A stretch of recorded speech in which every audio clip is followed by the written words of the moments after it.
వరద ప్రభావిత ప్రాంతాల్లో సహాయక చర్యలపై తెలుగు రాష్ట్ర ప్రభుత్వాలు ప్రత్యేకంగా దృష్టి పెట్టాయి. వరద బాధితులను ఆదుకునేందుకు అన్ని రకాలుగా ప్రయత్నాలు చేస్తున్నాయి. ప్రజలు, స్వచ్ఛంద సంస్థలు తమ వంతుగా సాయం అందించేందుకు ముందుకొస్తున్నారు.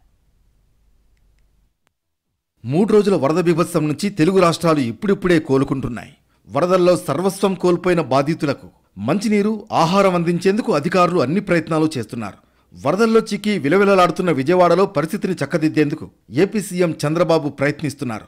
వరద ప్రభావిత ప్రాంతాల్లోని ప్రతి ఇంటిని శుభ్రం చేయించి రోడ్లపై బురద తొలగింపు పనులు చేపడతామన్నారు. ప్రజలు కూడా బాధితులను ఆదుకునేందుకు స్వచ్ఛందంగా ముందుకు రావాలన్నారు చంద్రబాబు. వరదలకు పాడైపోయిన వాహనాలకు ఇన్సూరెన్స్ కంపెనీలతో మాట్లాడి పరిహారం ఇప్పిస్తామని హామీ ఇచ్చారు.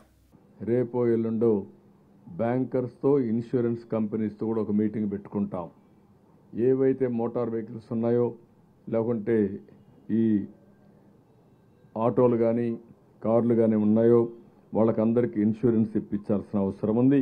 ప్రకృతి వైపరీత్యం కన్నా జలవనరుల ఆక్రమణల వల్లే తీరని నష్టం జరుగుతోందన్నారు తెలంగాణ సీఎం రేవంత్. మహబూబాబాద్ జిల్లాలోని వరద ప్రభావిత ప్రాంతాల్లో పర్యటించిన సీఎం అధికారులతో పరిస్థితిపై సమీక్ష జరిపారు.